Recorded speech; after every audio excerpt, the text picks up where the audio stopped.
Tech Sounds presenta Ola de Salud.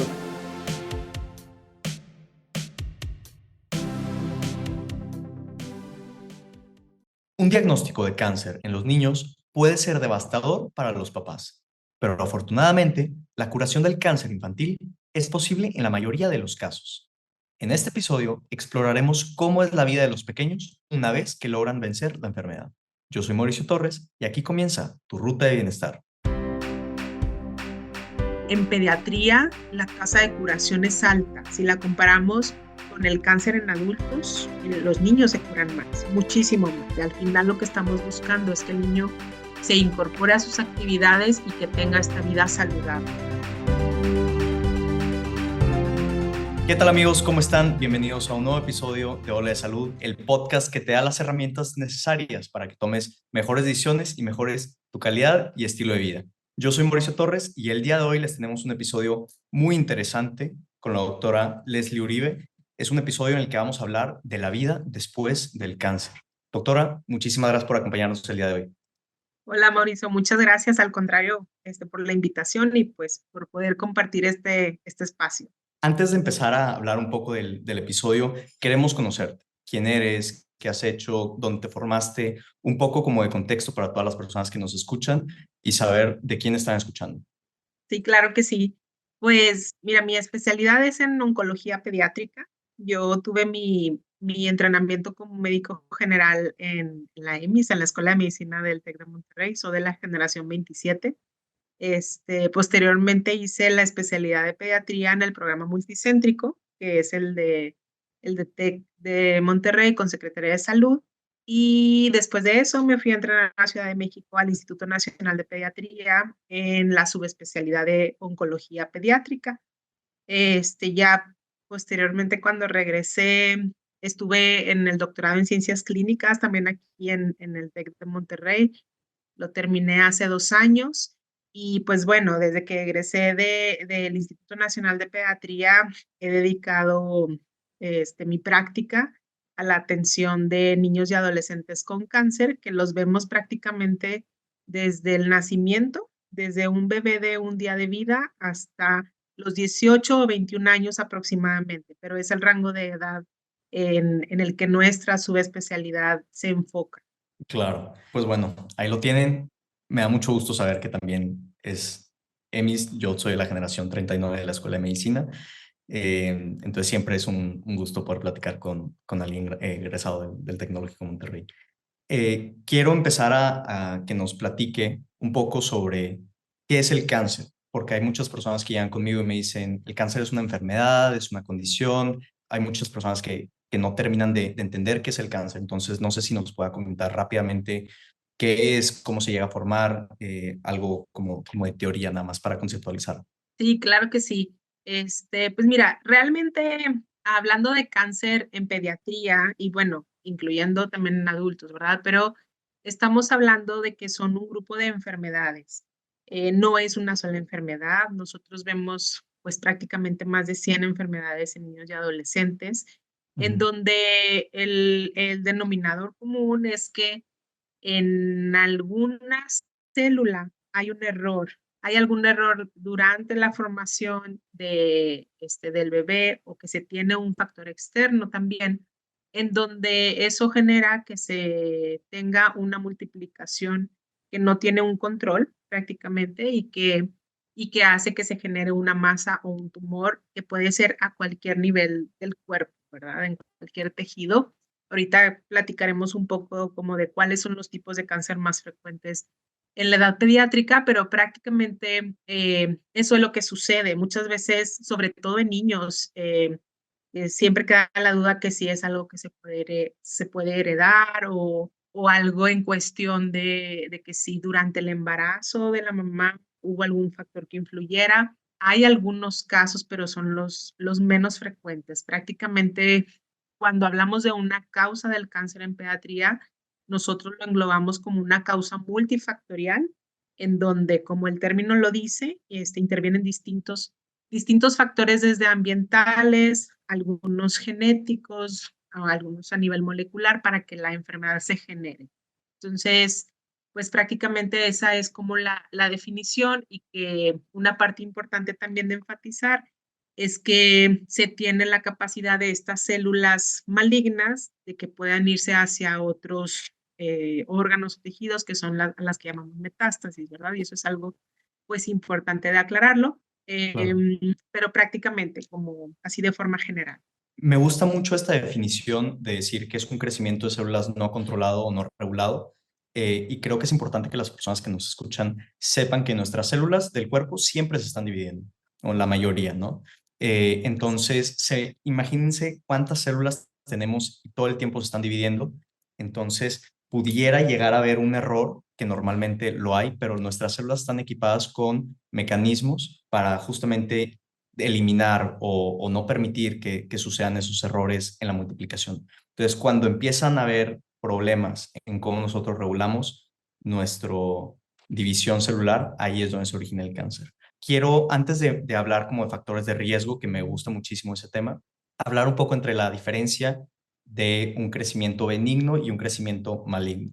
Un crecimiento o una proliferación de células benignas es cáncer. Eso es un punto muy importante, Mauricio, que qué bueno que lo mencionas, pero precisamente es prácticamente la diferencia principal, ¿no? Para decir si una masa o una tumoración es benigna o maligna. Y tal cual tú lo planteas, o sea, cuando algo es benigno, puede estar incluso el tumor muy grande, pero la característica principal es que está contenido y no tiene esa capacidad de lo que platicábamos de irse hacia otro lado, de hacer metástasis. Ok, Definitivamente los tratamientos son muy diferentes, porque cuando una lesión es benigna, se retira y con eso es más que suficiente, ¿verdad? A diferencia de cuando una lesión es maligna, y se tienen que dar otros tipos de tratamientos, que quizá ahorita vamos a platicar un poco de eso también, y que parte importantísima en esto es la función que hacen los patólogos, de poder analizarlo específicamente una lesión que se está retirando y de asegurarnos que no haya características malignas. claro. Igual para las personas que no saben lo que es un patólogo, es una especialidad de la medicina que lo que hace es lidia con tejidos, ya sea hacen una biopsia los médicos, se la mandan a patología y ellos la revisan en el microscopio, usan diferentes tipos de tintes para ver ciertas características del tejido y darle más información al equipo médico de lo que están tratando y un poco de posibilidades de tratamiento. Hace rato mencionaba un poco de los factores de riesgo que pudiera haber para que se origine el cáncer. Entonces, todos hemos escuchado que fumar aumenta las probabilidades de cáncer o que ciertos otros tipos de sustancias, como tal vez el asbesto, ¿no? Que causa ciertos tipos de cánceres en el pulmón. Pero todos los cánceres, bueno, mencionábamos que son multifactoriales, hay algunos que son de genética, que vienen de familias, hay otros que son esporádicos, que no tenían ni una sola razón de ser. Entonces, hay muchas personas, especialmente padres de familia, que se podían preguntar, ¿hay algo que pude haber hecho diferente o algo que pude haber evitado para que no le pasara esto a mi hijo? ¿Nos pudiera hablar un poco más como de los factores de riesgo en cánceres pediátricos? Sí, claro que sí, Mauricio. Sí hay algunos que están muy bien descritos. Prácticamente en los que más evidencia se tiene, pues es la exposición a radiación, por ejemplo. Eso pues está bien estudiado en los accidentes que se han tenido a lo largo de la historia, ¿no? Y que sabemos que una exposición a radiación es importante ahorita, aterrizándolo quizá al contexto en el que vivimos, pues sobre todo evitar la radiación cuando una mamá está embarazada, ¿no? Eso es un factor muy importante porque aumenta mucho el riesgo, sobre todo mientras menos semanas de gestación tenga la mamá y si tuvo exposición a radiación. Eso es un factor importante. Otro bien descrito también, pues, es exposición a pesticidas. Es importante, por ejemplo, en papás que llegan también en ciertos oficios, ¿no?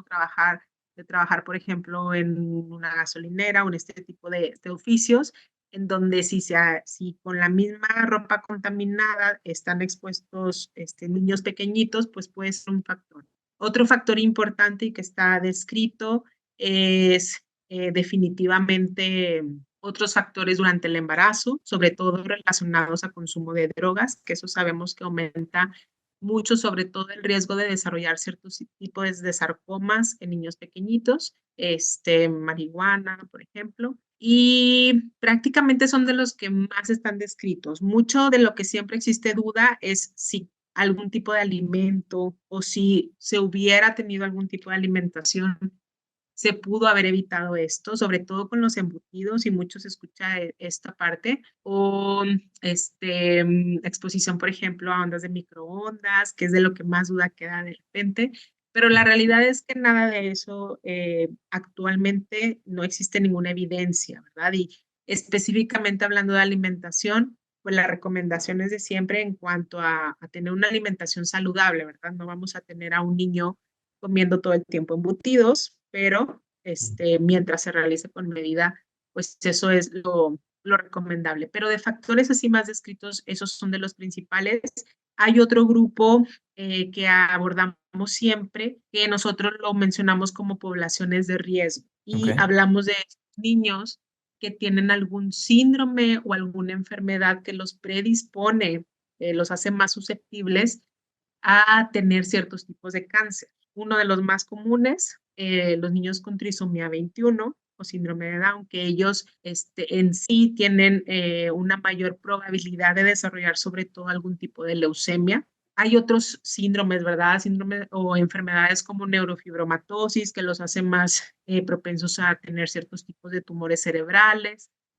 Otros síndromes un poquito más raros, pero que, por ejemplo, hay un síndrome que es de Beckwith-Wiedemann y que los hace más susceptibles a masas abdominales o tumores abdominales. Entonces, sí hay una serie de síndromes o enfermedades que también los hace más propensos y que es una población también que deberíamos tener como cautiva y en seguimiento para asegurarnos y tener esas valoraciones y poder realizar un diagnóstico oportuno, que es mucho de lo que Claro. buscamos. En este tipo de personas o pacientes con ciertos factores de riesgo o que tienen ya algún síndrome identificado, creo que es un poco más fácil como el estar al tanto o estar encima del caso y tener una muy buena posibilidad de un diagnóstico oportuno y de tratamiento oportuno subsecuentemente. Pero creo que hay una pregunta muy importante específicamente en los casos esporádicos, en los casos en donde no estamos esperando el diagnóstico, en donde no había nada de historia familiar, que verdaderamente no había ningún factor de riesgo y aparecen. Entonces, mi segunda pregunta va más relacionado a cuáles pudieran llegar a ser algunos de los síntomas que ver en nuestros hijos, en los bebés, y, o sea, qué es lo que nos debería como de motivar a buscar una consulta, como a prender las luces rojas y verdaderamente acercarnos con un médico y empezar a buscar si hay algún tipo de cáncer en nuestros hijos. Sí, yo creo que esto es algo de lo principal, ¿no, Mauricio? Y Claro. que en general en la población, pues seguimos trabajando mucho en crear conciencia. Yo digo, ahorita voy a mencionar algunos síntomas así un poco más específicos, pero la realidad es que si tengo que resumirlo de alguna forma, yo les diría que cualquier síntoma que un niño tenga, desde fiebre, por poner un ejemplo muy común, ¿no? Pero que ese síntoma dure más de 2 semanas es algo que se tiene que estudiar y realizar pues un abordaje, ¿verdad? De diagnóstico. ¿Por qué? Porque realmente el cáncer en niños y adolescentes no tiene una forma específica de manifestarse. Nosotros lo mencionamos como que tienen síntomas inespecíficos y muy generales que muchas veces se pueden confundir con otras enfermedades que son más comunes, como infecciones, como enfermedades reumatológicas, inmunológicas, ¿verdad? Que siguen siendo más frecuentes que el cáncer. Entonces, cualquier síntoma que tengamos en un niño que dure más de ese tiempo es algo que tenemos que tener en mente que pudiera llegar a ser un cáncer y que tenemos que estar muy de cerca con el paciente. Hablando así de cosas más específicas, ahorita mencionaba fiebre. Fiebre es uno de los principales. Regularmente a los niños les da fiebre por muchas causas. Es de lo más frecuente que vemos en pediatría. Sin embargo, sabemos que la fiebre que les da se quita en 3, 5 días máximo, pero una fiebre que se va extendiendo en tiempo definitivamente es algo que nos debe llamar la atención, ¿verdad? Y que puede llegar a ser la manifestación de algunos tipos de cáncer, como cuáles, como leucemias, como neuroblastoma, como un sarcoma de Ewing. Entonces, ciertamente fiebre es algo importante que se extienda en duración en ese tiempo. Dolor de los huesitos, puede ser un dolor generalizado, ¿verdad? O en las articulaciones, con cierto tipo de enfermedades, igual como en leucemias o en niños con neuroblastoma. O puede ser un dolor muy localizado, sobre todo en adolescentes, en quienes los tumores óseos son más frecuentes y que pueden tener un dolor localizado más frecuentemente a nivel de la rodilla o del hombro, que es un dolor que va en duración, pues va extendiéndose, ¿verdad? Ahorita como mencionábamos, y va siendo más difícil de controlarlo. La intensidad pues va aumentando, pues suele durar más de 2 semanas, como lo mencionaba, ¿no? Luego a veces también está la duda como en cuanto a los dolores de crecimiento en los niños, ¿no? En niños más Claro. pequeñitos. ¿Cómo los diferencias? Ajá, esa parte es importante, ¿no? Porque los dolores de crecimiento sí pueden ser así localizados también, suelen ser más a nivel como de la tibia, son dolores que los despiertan en la noche, sí pueden ser muy intensos, pero también regularmente mejoran con los analgésicos y pueden ser esporádicos, ¿no? O sea, le da ahorita y a lo mejor le da en un mes o en 2 meses otra vez. Y un dolor que llaman más la atención es como le decía ahorita, o sea, va aumentando conforme van pasando los días. Entonces, esa es una forma también importante como para diferenciarlos. Otros síntomas importantes, ganglios, crecimiento de ganglios. Eso es otra forma en que se puede manifestar y que ciertamente en los niños también los ganglios se inflaman por muchas causas, igual por infecciones o por otras. Por eso ahorita mencionaba, o sea, son síntomas que son a veces Inespecíficos. inespecíficos y que se presentan en otras enfermedades comunes. Pero, por ejemplo, hablando de un ganglio, si es un ganglio, puede localizarse a nivel de cuello, en axilas, en las ingles. Y tenemos ahí como que ciertas medidas, ¿no? En general, si mide más de 2 centímetros, es algo que se debe revisar. Y si va creciendo conforme van pasando las semanas, ¿verdad? Porque un ganglio por infección, pues bueno, tiende regularmente a bajar después de tamaño. Si están arriba aquí de las clavículas, esos ganglios nunca son normales, siempre deben revisarse, siempre idealmente por el pediatra o ya verá si lo refiere de inmediato al oncólogo pediatra, pero ese es otro síntoma importante. Y bueno, luego hay otros, la verdad es que hay muchos síntomas, no quiero así como tampoco extenderme todo el tiempo, pero desde sangrados que no tengan una explicación, ya sea que aparezcan moretones sin que los niños se hayan golpeado, sangrados en la nariz que son abundantes, luego no quiero asustar a la audiencia porque a veces hay niños que les sale sangrita y bueno, fue una vez y no pasa nada, pero sangrados que no se controlan, ¿no? Niños con retinoblastomas, por ejemplo, que es bien importante revisarles el reflejo rojo o los papás a veces les detectan una manchita blanca, la pupila blanca, eso es bien importante de revisarlo de inmediato. O definitivamente si se toca alguna bolita en algún lugar, en donde sea, en el abdomen, en una extremidad, en donde sea y que vaya creciendo, es algo que debe llamar la atención.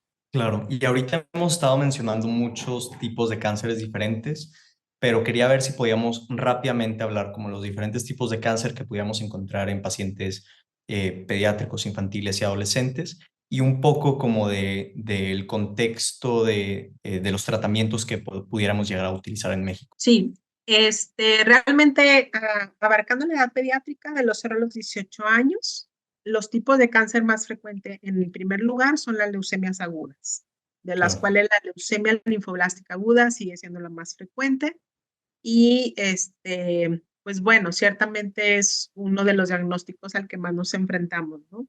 En segundo lugar, los tumores del sistema nervioso central, ya sea a nivel de cerebro o de la médula espinal, ¿verdad?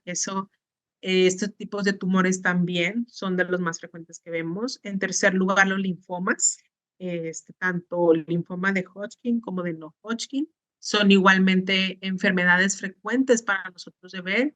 Y de ahí puede variar un poquito en cuanto a la incidencia de los tipos de cáncer, pero en general tumores abdominales, ya sea, hay tumores que se originan de las glándulas suprarrenales, que son los neuroblastomas, tumores que se originan de los riñones, que son los que se llaman tumor de Wilms, o tumores a nivel del hígado, que son hepatoblastomas, ¿sí? Que estos son más frecuentes en menores de 5 años, en general los tumores abdominales, tumores óseos, esos también son muy importantes, todos son importantes, ¿verdad? Pero tumores óseos sobre todo en adolescentes y que nosotros lo abarcamos en niños que tienen osteosarcoma o pacientes con sarcoma de Ewing, aunque también se puede manifestar fuera de los huesitos, pero así lo abordamos. Y otros tipos en general de cáncer que vemos, ahorita mencionaba retinoblastoma, también muy importante,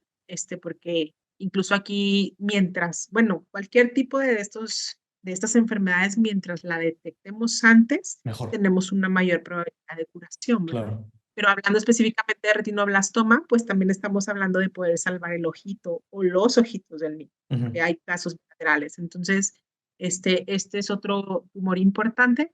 Y bueno, hay otros tipos de tumores, entre esos sarcomas de tejidos blandos o rhabdomyosarcomas y otros que se llaman tumores de células germinales, que se pueden manifestar a nivel gonadal, en niñas en ovarios, en hombres en testículos, o a nivel extragonadal, a nivel de mediastino o incluso de sistema nervioso central. Pero es un resumen, ¿verdad? De algunos de los más frecuentes o enfermedades que nos tocan. Ujú. Y un poco de cómo se pudieran tratar, igual no quiero como caer en cómo se pudieran tratar cada uno, pero un poco como de las técnicas o herramientas que pudiéramos encontrar a nuestra disposición. Sí, realmente igual resumiéndolo, hay distintas formas de tratamiento, ¿no? Ujú. Las más frecuentes y utilizadas son cirugía, radioterapia, quimioterapia, tratamientos un poco más nuevos en relación a tratamientos dirigidos, que eso cada vez va tomando un mayor auge en pediatría, ¿verdad?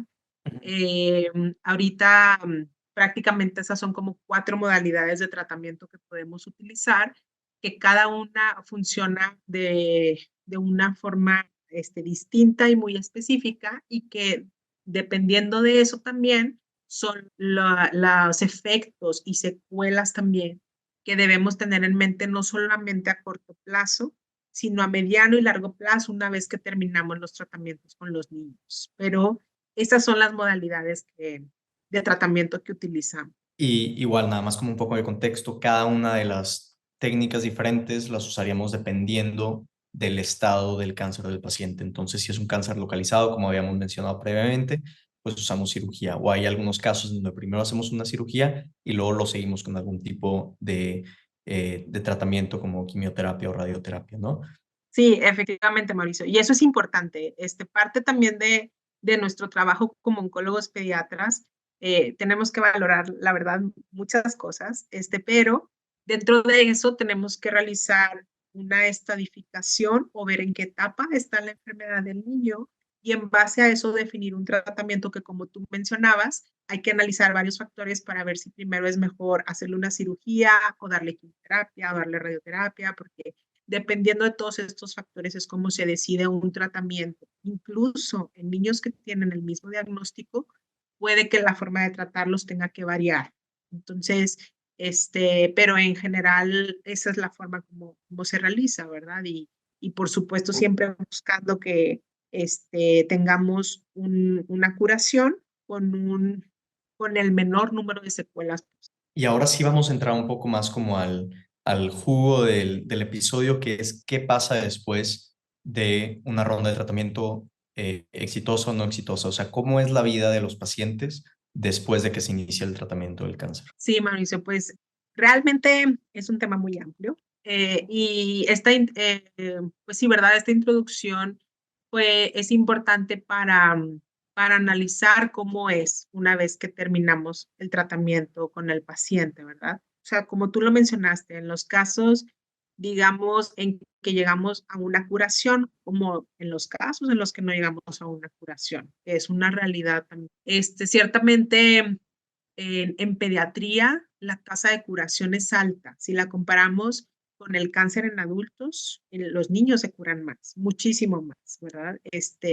Y hablando así en general de todos los tipos de cáncer, A nivel internacional también ahí hay factores que influyen, pero se pueden curar hasta aproximadamente el 80 o 90% de los niños.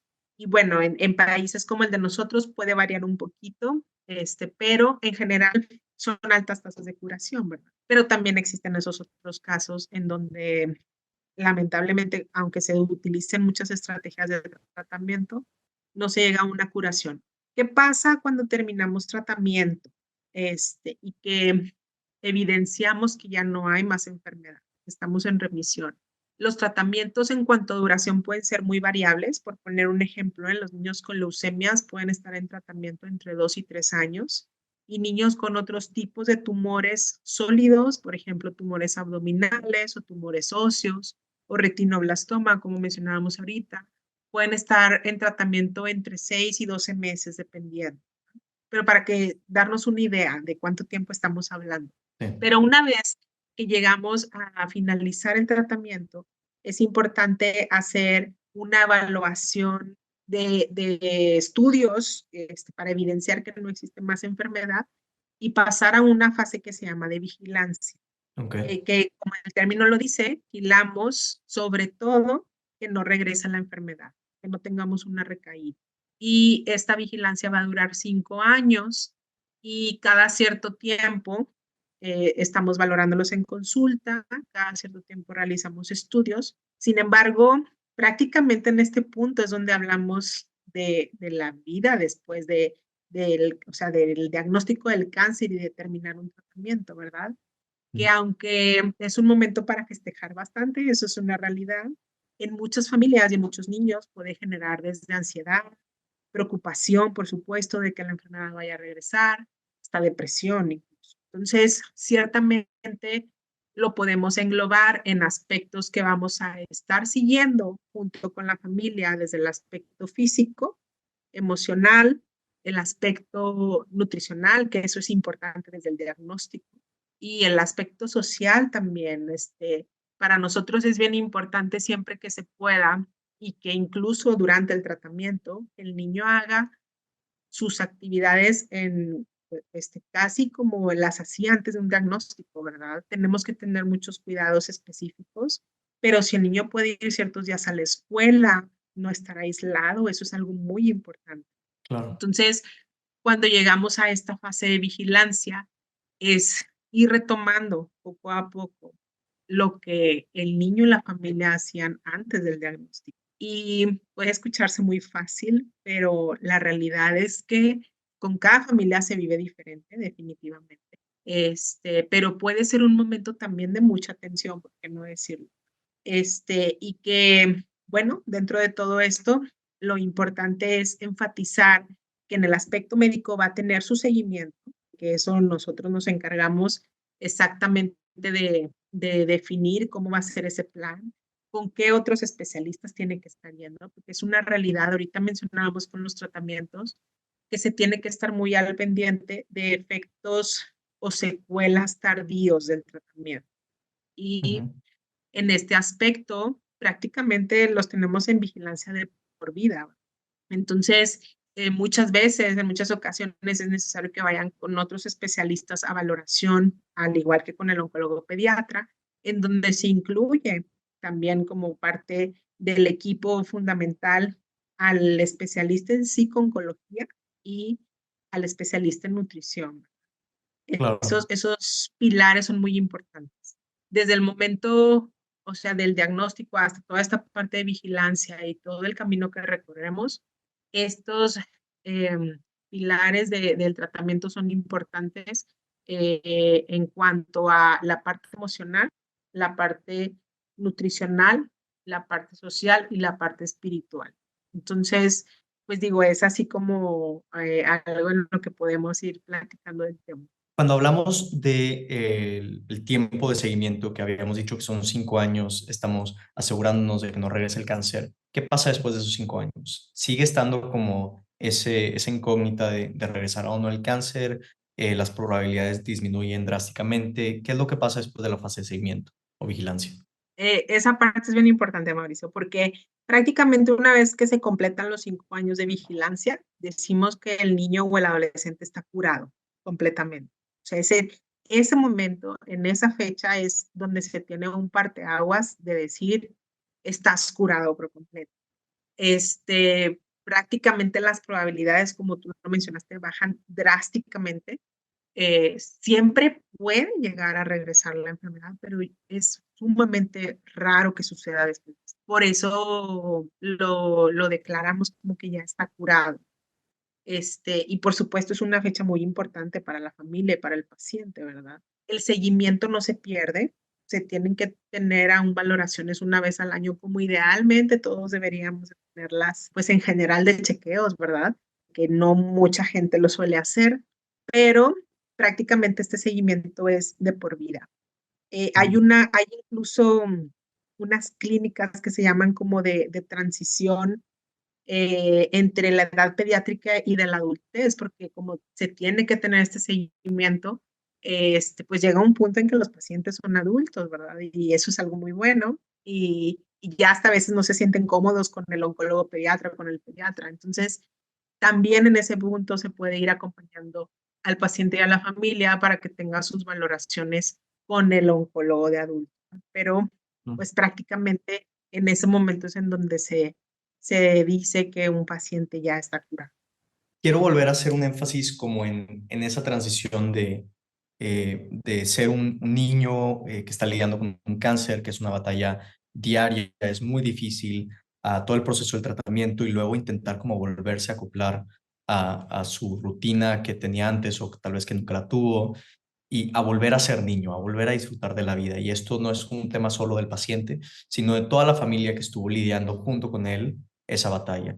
Entonces, un poco como tal vez de algunos tips en cada una de las esferas que habíamos hablado, de la vida social, de la vida escolar, de la nutrición, de el cómo poder hacer deporte o qué tipos de deportes puede hacer el niño, incluso el soporte emocional, como hablar un poco más a detalle de cada una de estas como esferas o ámbitos de la vida del niño y de cómo puede regresar a una semejanza de una vida normal que, a ver, vamos a ser muy claros.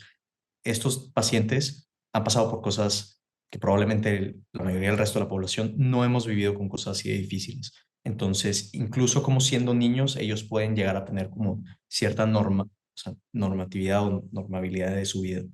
Sí, Mauricio, pues mira, sí me gustaría, como mencionas, enfatizar algunos puntos en cada una de estas esferas, ¿no? Empezando en la parte emocional, la realidad es que no solamente ya cuando se termina el tratamiento, ¿verdad? Pero desde el diagnóstico es bien importante y siempre que la familia así lo desee, ¿verdad? Digo, esto es lo recomendado y lo que tratamos de hacer siempre, pero pues hay familias que no desean como que esté alguien del equipo de psiconcología acompañando. Al final es lo más recomendado. ¿Por qué? Porque nos va a ayudar desde la parte del diagnóstico hasta incorporarse a la vida una vez que terminamos todo el tratamiento, ¿no? A la vida de antes. O cómo me voy a adaptar ya después de todo lo que pasé. Y mientras a los niños les crece el cabello, por ejemplo, o niños que tienen cicatrices por cirugías que les hicieron, o incluso niños, por ejemplo, que pueden llegar a perder alguna extremidad o un ojito, como lo mencionábamos ahorita. Entonces, cada caso es diferente, pero ciertamente en el aspecto emocional es fundamental tener el acompañamiento de un especialista en psicología, tanto para el niño como para la familia. De hecho, enfatizamos mucho esta parte de acompañar también a los papás y a los hermanitos, porque muchas veces la atención tiende a irse hacia el niño que está recibiendo el tratamiento y a los hermanitos. El psicólogo nos va a apoyar en toda esta parte y sobre todo también una vez que se termine como esta parte del tratamiento más activo, por decirlo de alguna forma, ¿no? Ahora, también es importante mencionar que igualmente como en el resto de la población pediátrica, los niños que están con tratamiento o que ya lo terminaron, están expuestos a padecer, por ejemplo, de depresión, de ansiedad, de estrés, ¿verdad? O sea, toda esta parte emocional que por supuesto en la enfermedad que padecieron es un factor adicional para que ellos lo padezcan con más frecuencia.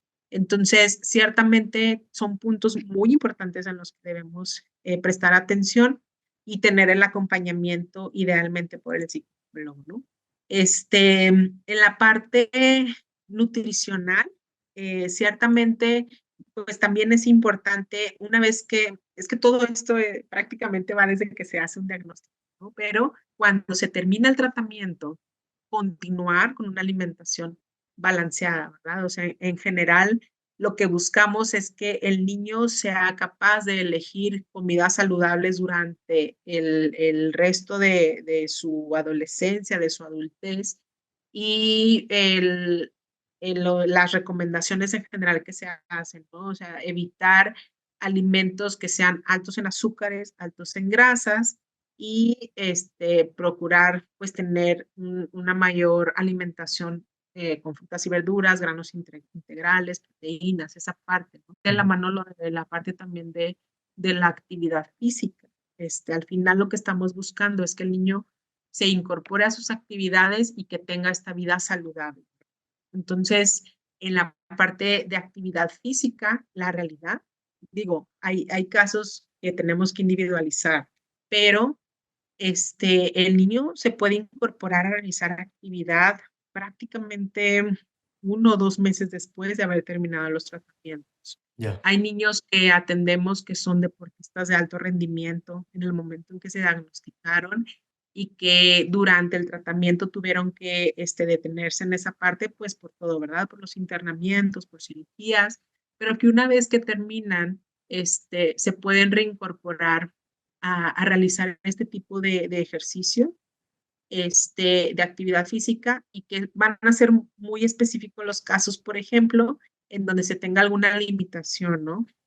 Por ejemplo, deportes de alto contacto, fútbol americano, que pues sabemos que tienen muchos traumatismos, ¿no? Pero en general pueden hacer cualquier tipo de actividad y eso es algo pues bastante bueno. Me gusta mucho como toda esta idea de como el proceso, ¿no? Empezamos hablando un poco de qué es el cáncer, los tipos de cáncer, los tratamientos, los factores de riesgo y como terminarlo en esta como nota tan positiva de que verdaderamente hay esperanza al final del camino, de que pueden volver a tener una vida normal, una vida de niños, ¿no? Y que disfruten de su niñez y de su infancia, eh, como siempre lo debieron haber hecho. ¿Hay algún último tema, alguna última idea que le quisieras dejar a todas las personas que nos escuchan, Leslie?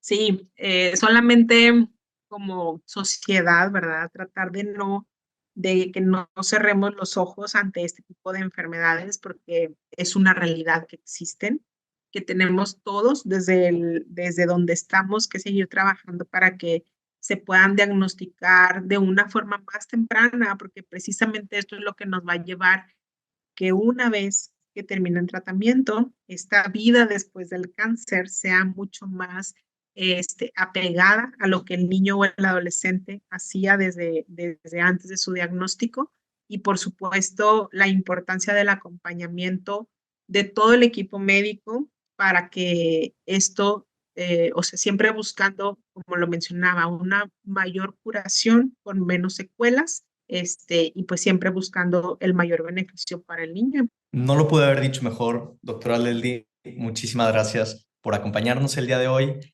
Para todas las personas que se preguntan dónde la pueden contactar en redes sociales o si quieren saber más del tema, ¿algún recurso que le recomiende? Sí, claro que sí, Mauricio. Yo estoy en mis redes sociales de Instagram y de Facebook. En Instagram estoy como Oncopediatría Monterrey, igualmente en Facebook, o igualmente si me buscan como Leslie Uribe, cualquier cosa en lo que podamos apoyar, pues aquí estamos. Y muchas gracias por la invitación. Claro que sí. A mí me pueden encontrar en redes sociales como dr.mauriciotorresmtz.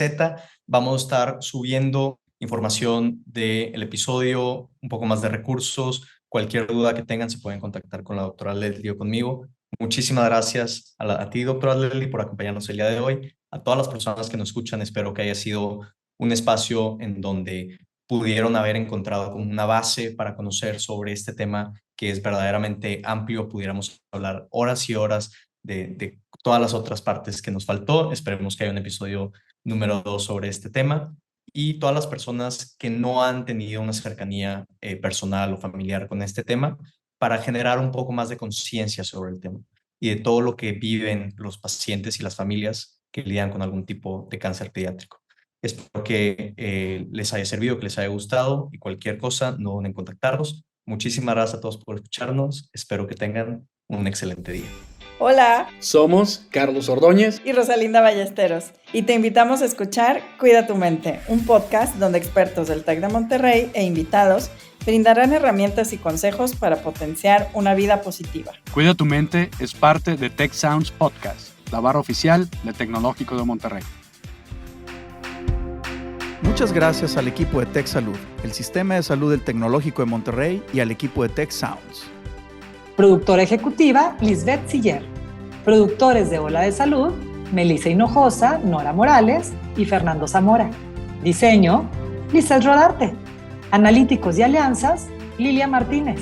Postproducción, Max Pérez y Marcelo Segura. Te invitamos a escuchar el siguiente episodio de Ola de Salud y el resto de programas de Tech Sounds en los canales de tu preferencia.